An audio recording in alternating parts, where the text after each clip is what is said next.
கர்த்தர் நல்லவர். ஆமென். உங்கள் வாழ்க்கையில் நீங்கள் நெடுநாளாக விரும்புகிற காரியம் நிறைவேறணும் அப்படின்னு நினைக்கிறீங்களா? நம்ம வேதத்திலேருந்து ஒரு காரியத்தை எடுத்து பார்ப்போம்.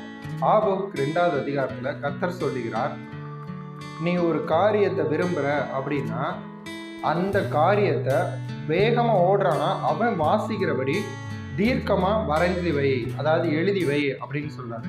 உதாரணத்துக்கு எனக்கு நல்ல வீடு வேணும் அப்படின்னீங்கன்னா ஒரு வீடோட படத்தை எடுத்து அதை பார்த்துட்டு ஓடுறவன், பார்த்துட்டு போகிறவன் கிடையாது. ஒருத்தன் அந்த வழியாக ஓடுறான் அப்படின்னா அவன் அதை பார்த்த நிமிஷம் அது வீடு அப்படிங்கிறத அண்டர்ஸ்டாண்டிங் வர்ற அளவுக்கு நல்லா பெருசாக வரைஞ்சி வை அப்படிங்கிறார். ஏன் அப்படி தேவன் சொல்லுகிறாரு அப்படின்னு பார்த்தோம்னா, அதை நீங்கள் பார்க்கும்போதெல்லாம் உங்கள் மனதில் இறங்கிக்கிட்டே இருக்கும். எனக்கு தேவன் ஒரு வீடை தருவார், எனக்கு ஒரு வீடை தருவார், எனக்கு வீடை தருவார். அப்போ உங்கள் சிந்தை முழுவதும் தேவன் கொடுக்கக்கூடிய அந்த காரியம் மைண்டில் நிற்கும் பார்த்தீங்களா?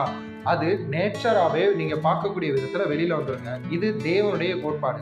இது வீடுக்கு மட்டும் இல்லை, நீங்கள் வாகனம் வேணும்னு நினச்சாலும் சரி, குழந்தைகள் வேணும்னு நினச்சாலும் சரி, நல்ல ஒரு பொசிஷனுக்கு வரணும், எனக்கு தொழிலில் முன்னேற்றம் வரணும், என் கடனெல்லாம் மாறணும் அப்படின்னு நினச்சாலும் சரி, எல்லாத்தையும் எழுதி வையுங்க. எப்படின்னா பெருசாக எழுதி வைங்க அப்படின்னு தான் தேவன் சொல்லுகிறார். நான் எழுதி வச்சுட்டேங்க, ஆனால் இன்னும் என் வாழ்க்கையில் வரல அப்படின்னு நினைக்கிறீங்களா? அடுத்து 3வது வசனம் சொல்லுகிறது, குறித்த காலத்திற்கு தரிசனம் நிறைவேறும் அப்படின்னு.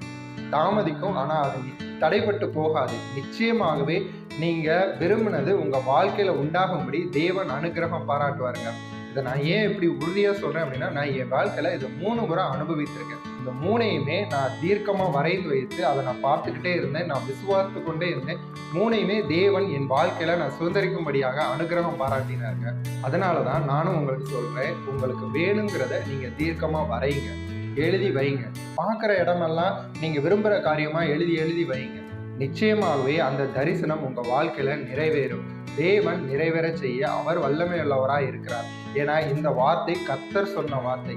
அவர் பொய்யுரையாத தேவன், சொல்லியும் செய்யாது இருப்பாரோன்னு சொல்லி இருக்கிறதுல நிச்சயமாகவே உங்கள் தரிசனத்தை உங்கள் வாழ்க்கையில் நீங்கள் அனுபவிக்கும்படியாக அவர் நிறைவேற செய்வாராக.